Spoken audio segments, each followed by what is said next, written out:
I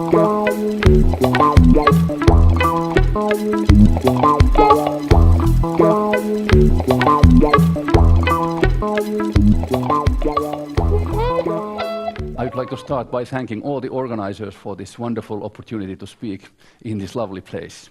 It's so great. So I was asked to speak about reconstruction related to inverse problems.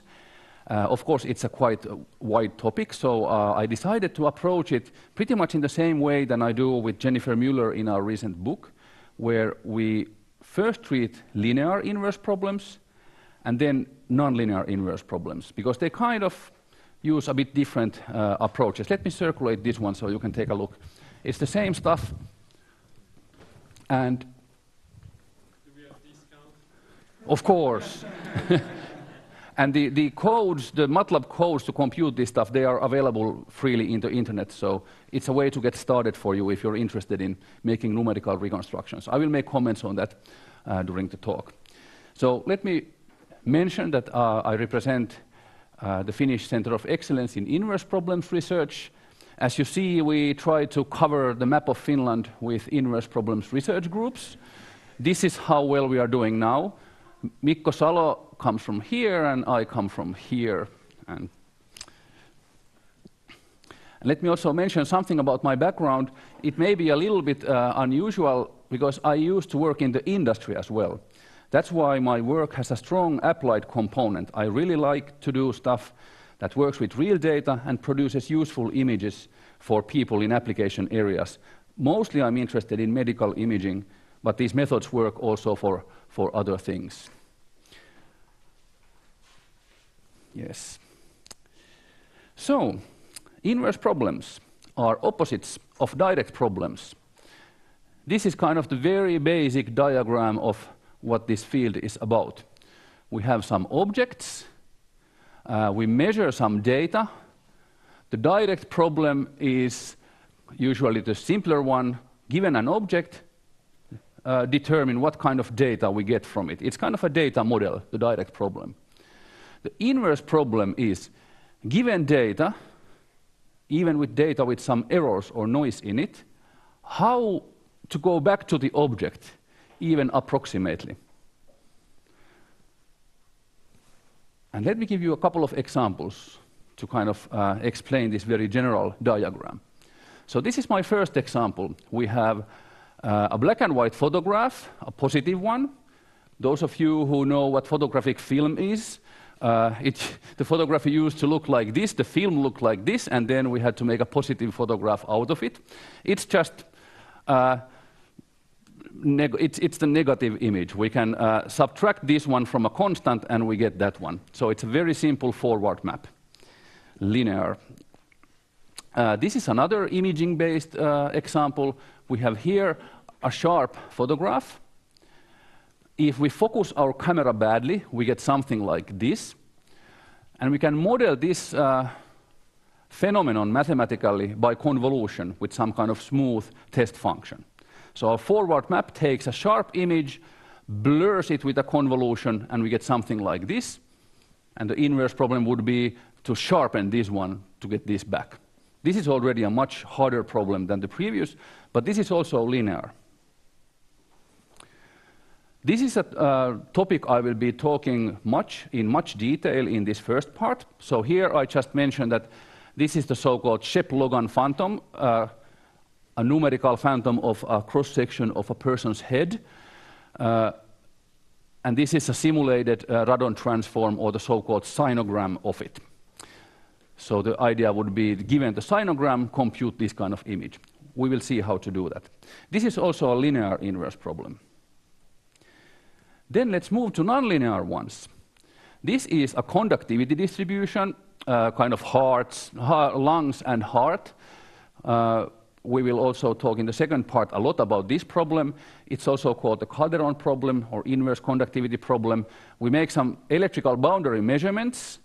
This is the measurement matrix we get, and we should get from here to here. As we will see in the second part of the talk, this is a nonlinear and highly ill-posed problem. So this starts to be really on the tough side of our field, harder problems. Another really hard and nonlinear problem is inverse scattering. Here is just an example of two sound-hard obstacles, and this is the far-field pattern coming out of it.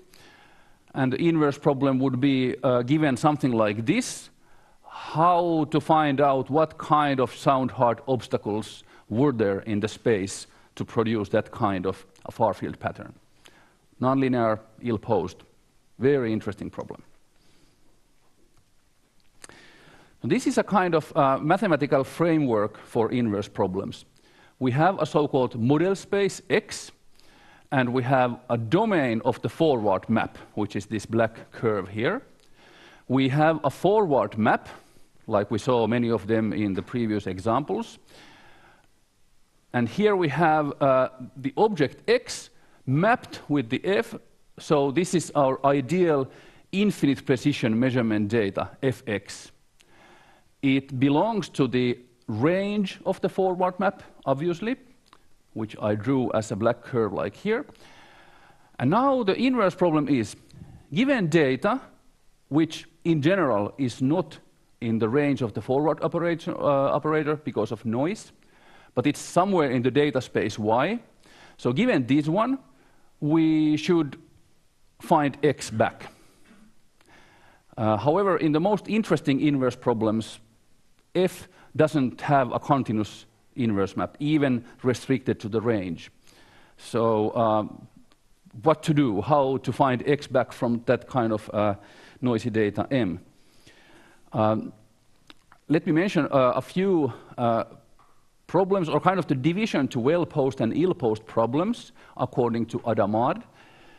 He had this view, or he made the definition of a well-posed problem, that it should have at least one solution, and actually a unique one, and the output should depend continuously on the input. There is often some conceptual confusion. What does this mean for inverse problems? So let me state it here for both the direct and inverse problem. For direct problem, the input is the object X, output is the data. Usually this is a well-posed problem. In the interesting inverse problems, those that are ill-posed, we are looking as an input the noisy data coming, for example, from this kind of measurement model, and we should reconstruct X, at least approximately. And a problem is ill-posed if any of these 1, 2, 3 fails.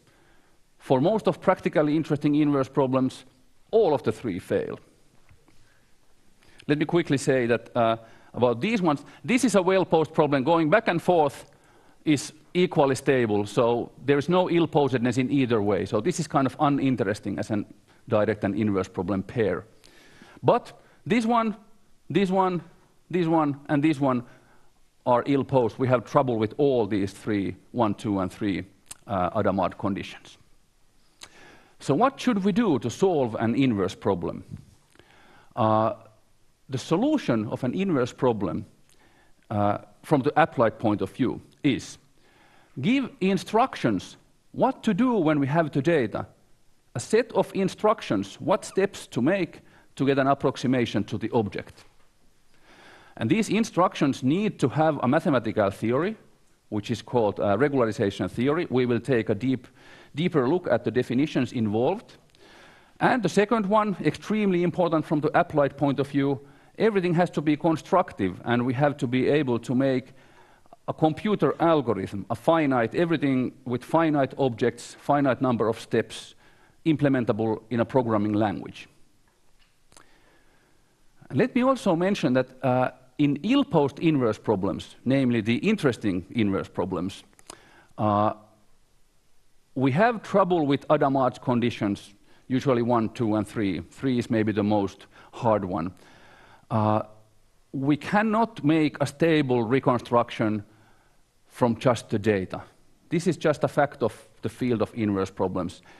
We need some a priori information about the unknown in the reconstruction process, because the measurement data is insufficient to really determine the unknown or to really reconstruct it in a stable way.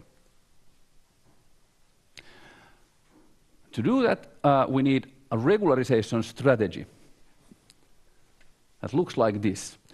A regularization strategy is a family of continuous maps, continuous from the data space to the model space.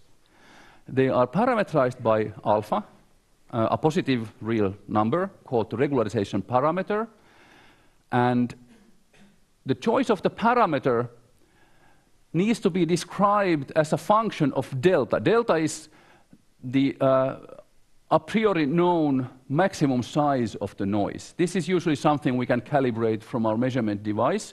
So we know that the noisy data M is at most delta away from the ideal infinite precision data.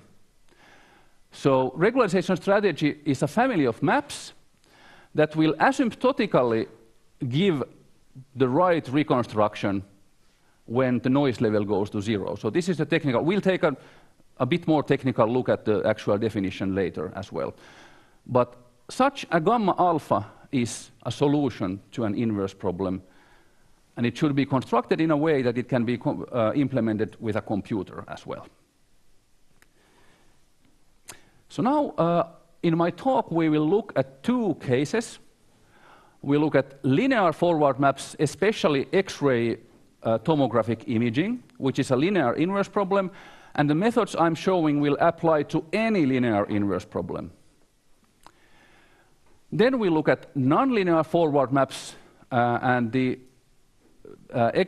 test example will be electrical impedance tomography or Calderon's problem. I will show how to make a tailor-made regularization strategy just for that problem that solves the full nonlinear problem and satisfies all the necessary things for a regularization strategy. And also I will discuss how to extend that approach to other nonlinear inverse problems as well.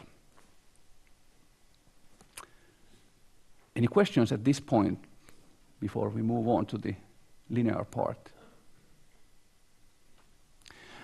Okay, let's go back in time. This is Wilhelm Conrad Röntgen, who found X-rays by accident. This is one of the earliest X-ray pictures. Later, as you surely know, Hounsfield and Cormack received a Nobel Prize in 1979 for inventing the computerized tomography technology, making pictures like this. This is actually, I got this from Charles Epstein. This is one of the original pictures made by Hounsfield. So it's a really historical picture. First they thought that there is air between the brain and the skull because there is something black here. Later they found that this is just beam hardening or kind of nonlinearity from softer and harder X-rays attenuating differently.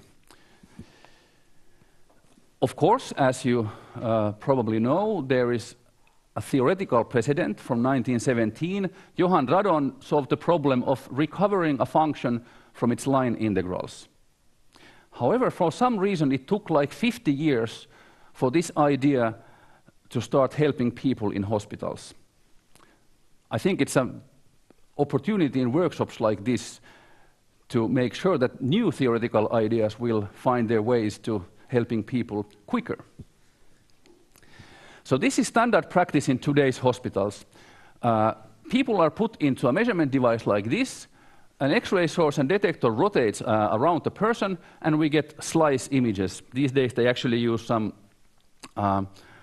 spiral helical CT and stuff. This is a second-generation geometry, actually, a bit outdated. But anyway, they get slice images like this, and the industry standard method is filtered back projection, which is there in one of its forms. It's based on the original ideas of Radon, actually, and it makes a really nice and fast imaging method. However, in my talk, we will really not look at that so much, but we will look at general methods that apply to many inverse problems instead of this one. So just to give you an idea, what do doctors look from these images? How does this technology help save people? I collected 3 examples from clinical radiology. You can take a look at learningradiology.com if you want. That's where I found these. These gray patches here in the liver are cancer. So that's something one can see. Here is a victim of stroke or brain hemorrhage in this case. This is an initial scan, not so much seen yet. 7 hours later, we see a gray area here, which is blood flowing into the brain. Not good, obviously. Here is a special kind of fracture, nutcracker fracture. I have no idea why it's called that, but anyway. It's in the right foot. This is kind of, if the foot is like this, it's a horizontal slice on one height, that's on another height. There is some problem going on there. This is a sagittal slice, so to say. There is a fracture, and this is a 3D rendering of the whole situation. So doctors look at these kind of pictures every day. Millions of scans like this are made every year in the US alone, and in the world even more. So it's a very, very basic inverse problems technique in everyday life. So let's see how the mathematics shows up here. So, sorry, here. So what happens, we have an X-ray going through an object, and it's attenuating. We have an initial intensity I0, and in the end we have I1. This is something we can calibrate from our measurement device. This is something we measure with a detector here once the X-ray has passed through the material. Let's take a simple example to understand what's going on. When the ray enters the block of homogeneous material, it starts to attenuate exponentially. And when it exits, it doesn't attenuate anymore. And we get, again, a final intensity. If we put two blocks, there is first here exponential decay, constant, another exponential decay. This is the physics of X-rays in its simplest form. The kind of the simplest model of X-ray attenuation. So what's happening here? Let's look at a simple example. We send 1,000 photons along this ray. We have a great ideal detector with no noise, so we actually measure that 1,000 photons arrive here. Now we send a ray through one block of aluminum, which I chose to be exactly the half thickness for this X radiation. So only half of the photons will make it through. Here we have two blocks. So here we have 500 photons, and then another half of it will be gone here, so we have 250. So now let's apply a couple of mathematical tricks, very simple. Logarithm to counteract the exponential attenuation law. Calibration to get the line integral. This line integral should be 0. There is no attenuation. So we just subtract from 6.9 each of these black numbers. So we get these numbers, 0, 0.7, double 0.7. This is what we do to X-ray images once we measure them. Then they become line integrals. So now we have integral 0. We have some linear behavior here, and also here. This is what happens to the line integral. But of course, we only measure the final one. We can't really see what's happening inside. We only have what comes out when the X-ray comes out. So with the brain phantom, it looks something like this with the integration. So finally, we get the line integral of this attenuation function along the orange X-ray. So this is Hounsfield's idea. We move with the X-ray source linearly like this. We have a detector that collects the line integral at each point, so it makes a profile, a projection image if you want, although this is a one-dimensional image, but anyway. So it collects projection data like this. Then we can rotate the measurement device. And for each angle here, you see the profile is moving. Actually, it's actually computed by MATLAB, so it's the correct profile there, moving. Each profile we collect as a column in an image matrix. That's called a sinogram. This is how the X-ray data is organized in the first generation Hounsfield type CT scanner. And then, just for fun, let me show you how filtered back projection looks like. This is the classical and most widely used reconstruction algorithm. It's a beautiful algorithm. All those medical cases I showed you are computed with this kind of an algorithm. It's wonderful when we have a lot of angles, when we have projection data from many angles.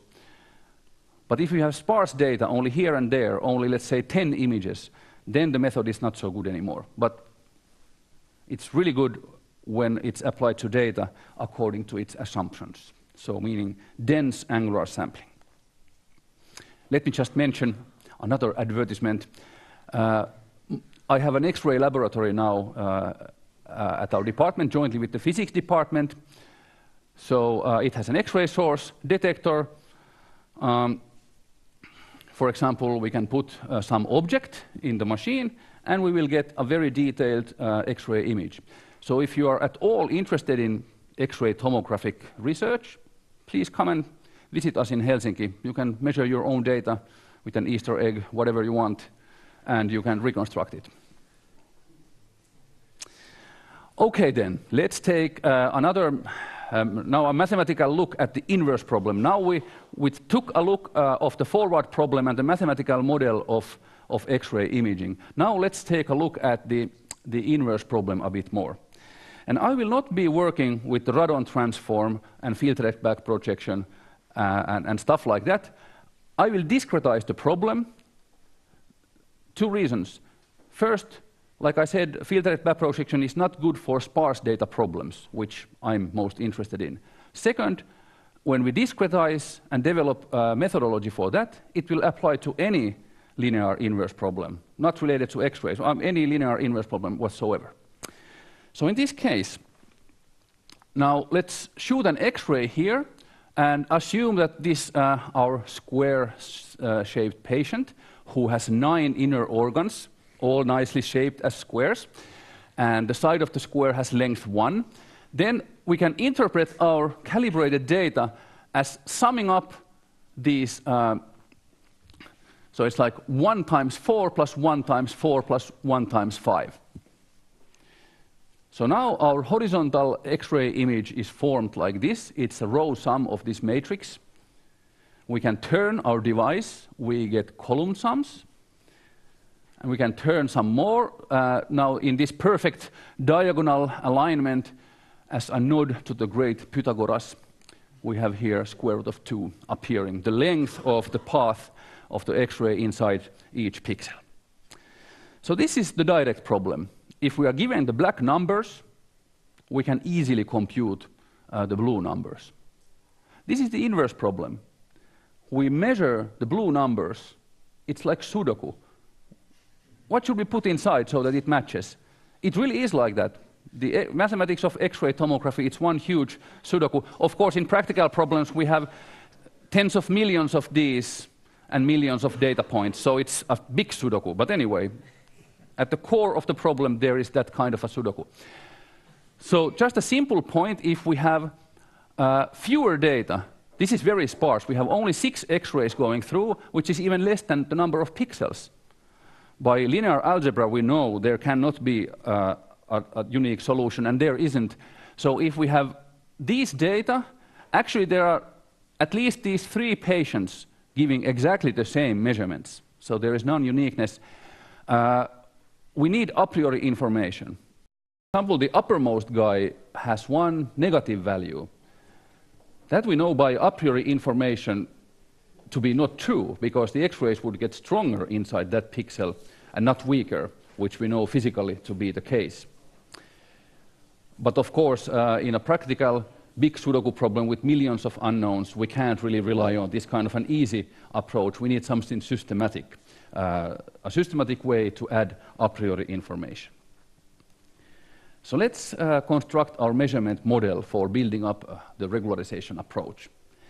We give a name to the unknown pixels. So here it's like F1, F2, all the way to F9. We can number them any way we want. This numbering is just the standard of MATLAB. So we get the unknown vector in R9, the vector F. Then we give names to the measurements. So we have 6 measurements in this case, 6 X-rays. So we give names from M1 to M6 to the corresponding data points we get from our scanner. So our data vector is a 6-dimensional vector M. Then we want to write a linear measurement model, M equals AF plus noise, where A is a measurement matrix related to this specific measurement. How to do it? We need to track down each of the X-rays and see through which points to which pixels they travel in our model. So for example, if we look at measurement M1, which is the first element in the M vector, in the A matrix, the corresponding row is the top row, the very first row. If you look at that, you see that the row consists of all zeros except the second element is square root of 2 and the 6th element is square root of 2.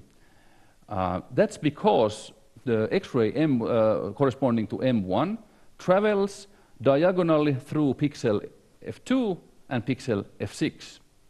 And the length of the ray inside each pixel is square root of 2. So that's why those elements appear in the first row of the matrix A.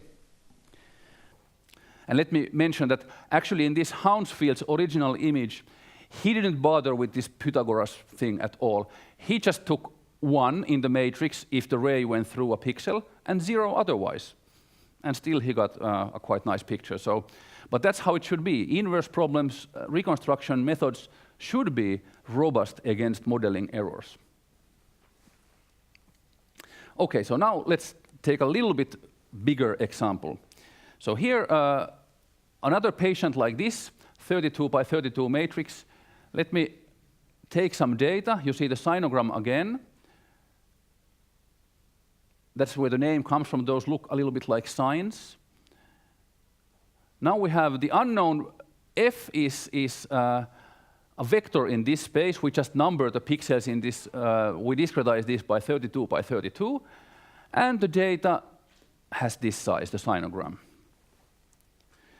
So now this is our matrix A. The blue dots only show where there is a non-zero element in the matrix A. So it's kind of sparse, not very sparse, but a little bit of sparse matrix. This is the A matrix. And now for inverse problems, linear inverse problems, the most important tool, singular value decomposition. As you hopefully know from your basic linear algebra courses, any matrix can be written in this form, where V and U are just orthonormal matrices. They are square matrices giving an orthonormal coordinate change. Perfectly, they are square matrices, invertible, the inverse is the transpose, so very nicely behaving. D shows us the behavior of the matrix A. All Adamad's 3 conditions can be read out from the singular values. So here I'm showing the diagonal elements in the matrix D. This is a typical violation of Adamad's condition number 3, stability. The singular values go from something like 20 down to something like 1 over 5,000. So this is the hallmark sign of an ill-posed inverse problem when the singular values gradually go small. They don't drop to 0 like a rank-deficient matrix. They just gradually go small. This is Adamad's condition 3. Then about uniqueness. I think there's a fascinating play between theoretical mathematics and applied mathematics in X-ray tomography. This is a nice theorem by Smith, Solomon, and Wagner from '77. A finite set of radiographs tells nothing at all.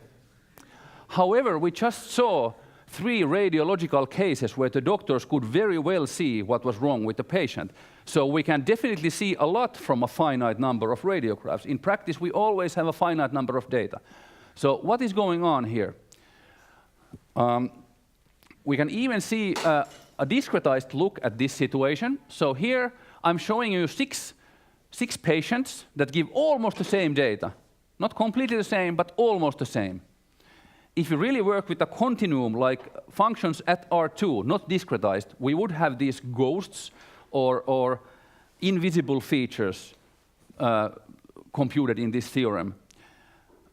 However, in the discretized world, we see these discrete guys that don't give zero data, but very small data. So it's non-uniqueness in the continuous case becomes either non-uniqueness or this kind of instability in the discretized case.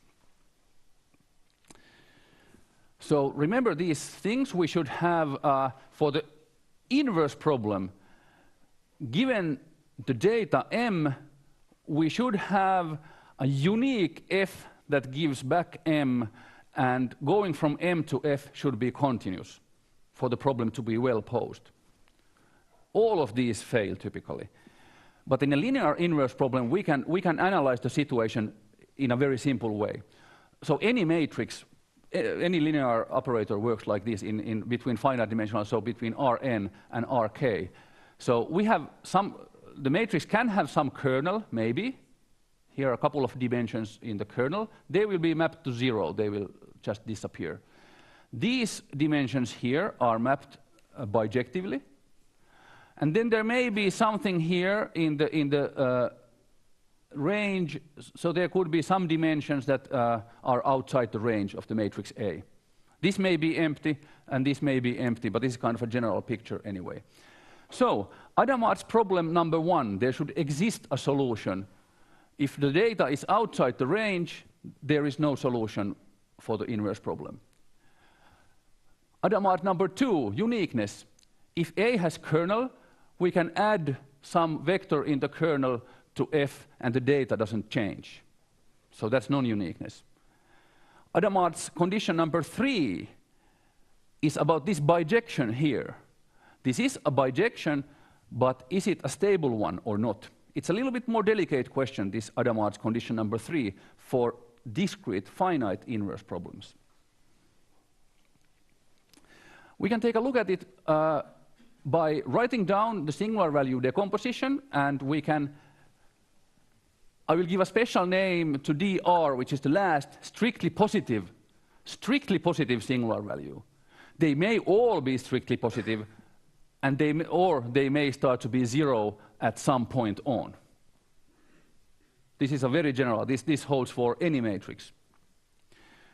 So now even if, let's say, even if A is invertible, if k equals n, and they are all really positive numbers, it still can happen that if the first singular value is much bigger than the last, then computationally we cannot invert A, although mathematically we can write A inverse, and that's fine.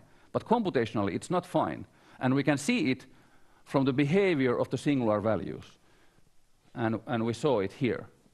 This is bad. When they go gradually small in a logarithmic scale like that, that's bad.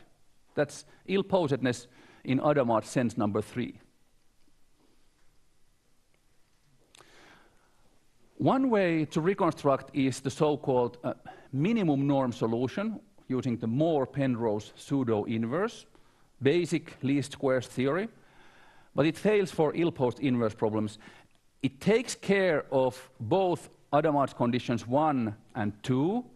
It doesn't matter if the data is not in the range, and non-uniqueness doesn't matter. This just picks out the least squares, the shortest least squares solution in the equivalence class of stuff that gives the same data. But it doesn't help if this guy is very small compared to D1. Works or not works, what do I mean? I mean this.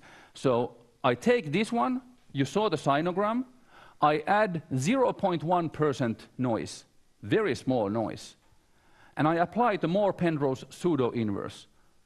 This is the picture we get. You see the pixel values are garbage. It's just total numerical garbage because of the instability coming from the singular values. So regularization is what we need. Remember this picture. So this is the basic diagram of any inverse problem. Model space, data space, forward map. In this case, the forward map is a matrix, a linear situation. So our first regularization method is called Tikhonov regularization. We need to construct these continuous maps from the data space to the model space. Tikhonov regularization writes down a data discrepancy term like this. This is a penalty for F for giving wrong measurements. There's a simulated measurement here compared to the actual one. If this is big, there's a big penalty. This part penalizes F for being a big vector. Alpha gives a balance between these two requirements. Choosing the right alpha is a difficult question. It's a whole field of inverse problems, how to choose it automatically. I won't go into that here. Then we just minimize this functional, and we take the minimizer of that functional as the Tikhonov regularized solution. Also, it can be computed that we can write this down in terms of the singular values. In this way, the regularization parameter appears here. This formula is very general. It can be applied to any matrix, regardless of singular values going to 0 or not. It just works always. This is one way of doing, not computationally very efficient, but theoretically it's perfect, and often we can use it in computations too. But the computation of the singular value decomposition is expensive, so usually you want to avoid that. So here is a reconstruction from the same data with 0.1% noise. Original Tikhonov reconstruction. Here we have the luxury of knowing the truth, so I can compute the error in the reconstruction because it's a simulated case. So 35% error between these two guys by minimizing this functional. Another nice approach is one introduced by Rudin, Osher, and Fatemi in 1992, total variation regularization. We replace the 2 norm of F by the 1 norm of the gradient of F here. Then we start to get kind of piecewise constant reconstructions. We get a little bit smaller error because our a priori information that F is piecewise constant is true in this case. So this really helps this total variation. We get this, and just to compare, so 32%, this one 1200, 46%, the naive inversion. Not so good. So then let's take a look at real data as well. This is something we measured at University of Helsinki with a bit fancier device than what I showed you before. This is a detector. The X-rays come from here. This is a walnut. We get pictures like that. We took 1,200 pictures like that to get really comprehensive data. If you want to play around with this data, it's available. You can just download it, and there is a MATLAB script to get you started to work with it. So first, filtered back projection. If we use all the data with very fine angular steps, we get a beautiful slice through the walnut. However, if we only have sparse data, 20 projections only, filtered back projection is not so good anymore. It's not designed for this kind of data at all, so it's unfair to compute it this way, but anyway. But this is just a comparison. Filtered back projection, Tikhonov regularization, same data set. They're exactly the same data, but different method. And this is the total variation. You see it's kind of promoting kind of piecewise constant computation. So depending on what kind of a priori information you have about your unknown, if you use Tikhonov regularization, you put your a priori information here. There's plenty of research what all things can be put here. Lots of choice.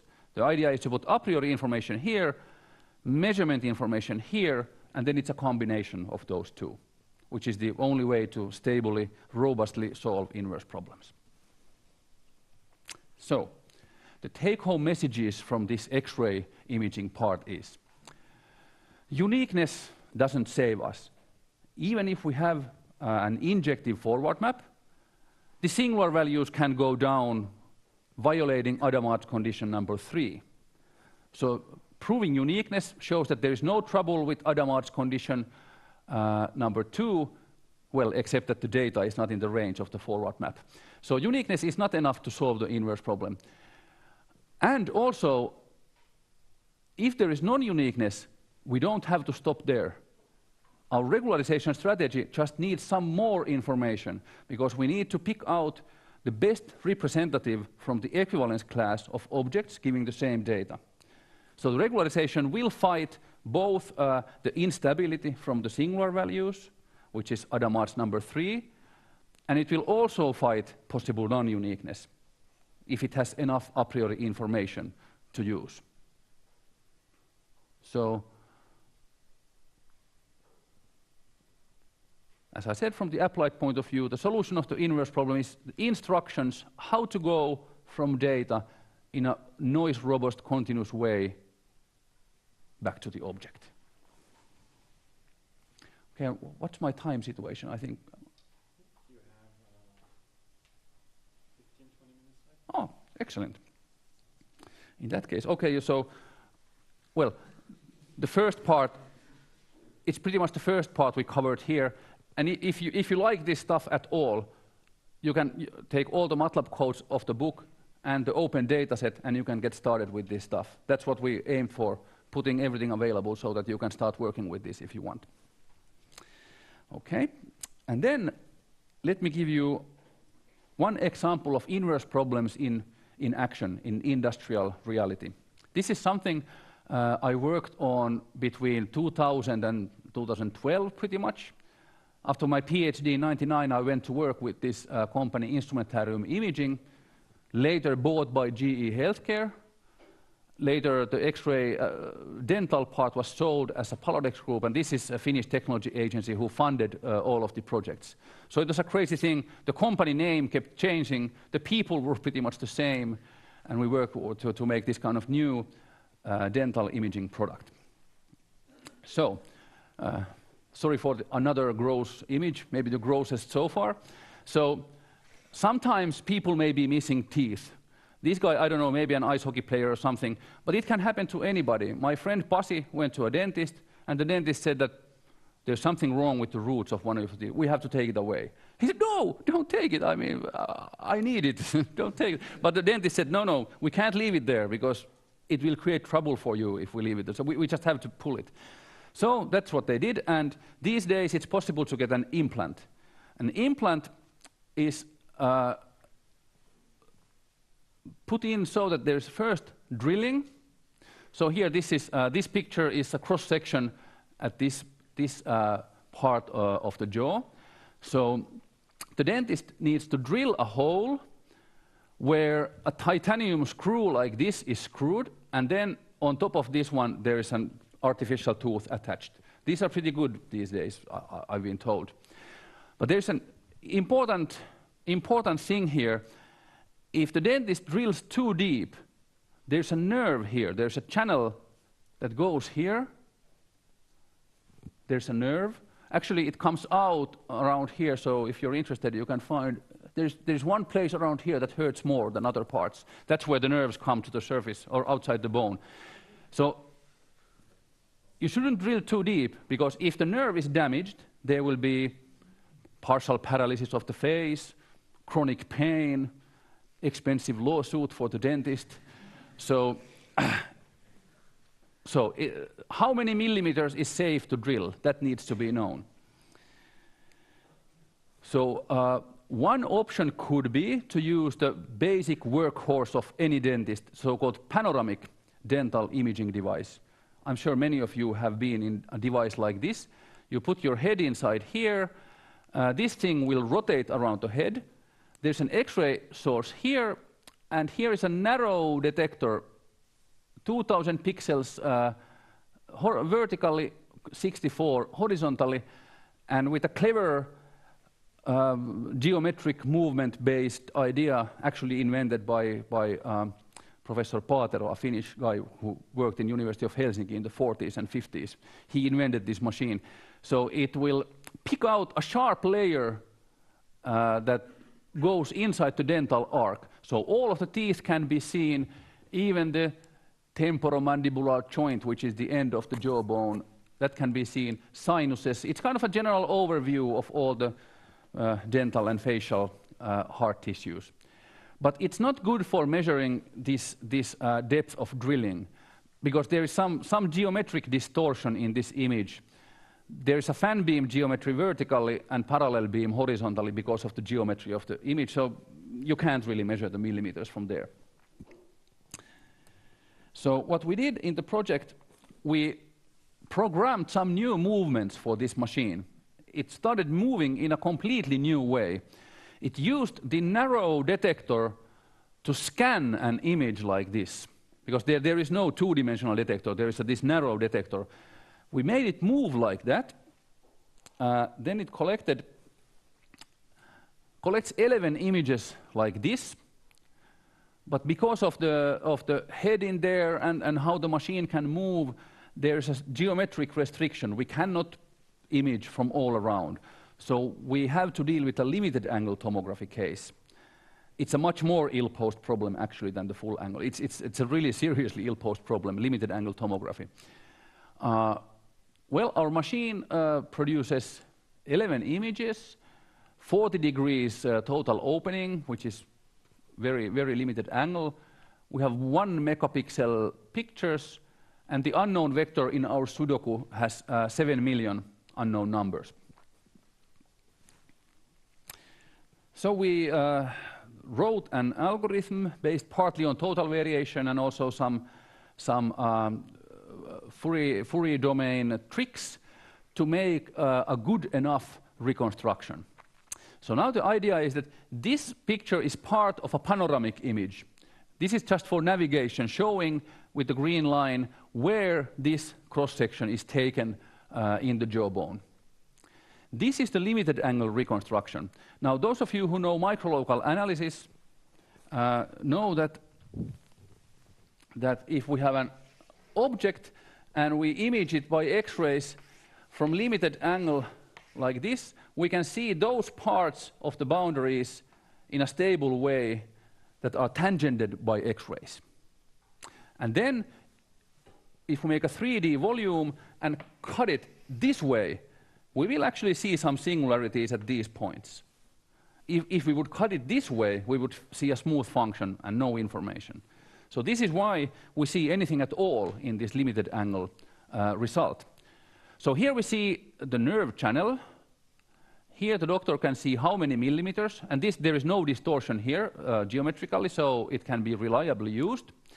Of course, this is not at all a perfect. You see, there's this thing is shown a couple of times. This metal ball used for geometric calibration, we see it here, here, here, here. So it's a very unperfect reconstruction. But the point here is that it's good enough. Good enough reconstruction. And there are a couple of really nice points about it. The dentist can use the machine that's already in the clinic. There is no need to buy a new machine or have space for another machine. The same machine will start taking 3D pictures by a mathematical software upgrade. Some regularization in, inverse problems mathematics in, and the machine suddenly produces 3D images and the company can charge for it, which is nice for just a software update. And you see the radiation dose of this machine is orders of magnitude less than those cone beam or other CT devices that really go around and collect a lot of pictures with small angular step, because the filtered back projection and its radon transform based formula, it needs to integrate over a circle. So that's why to make that integral precise, it has to take small steps along the circle and radiate the patient a lot.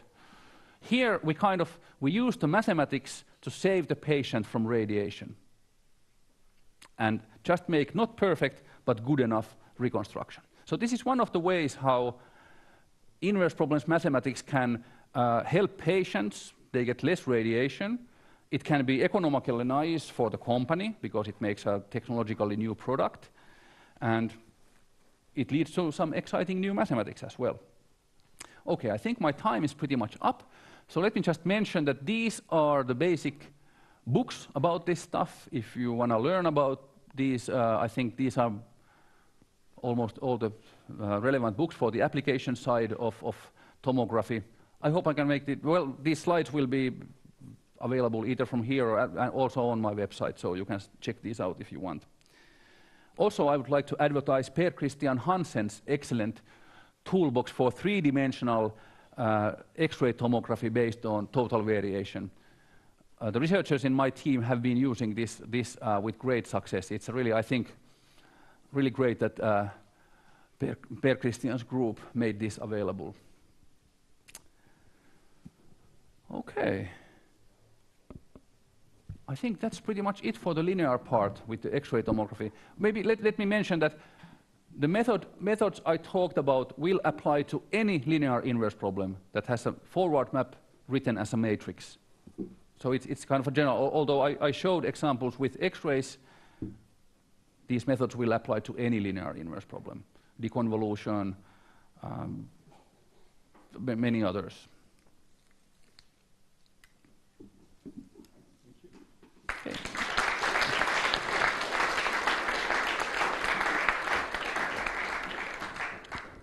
Are there questions from the audience? Yes. So the economic regularization. Oh, hold on a second. I think we might want to record your question.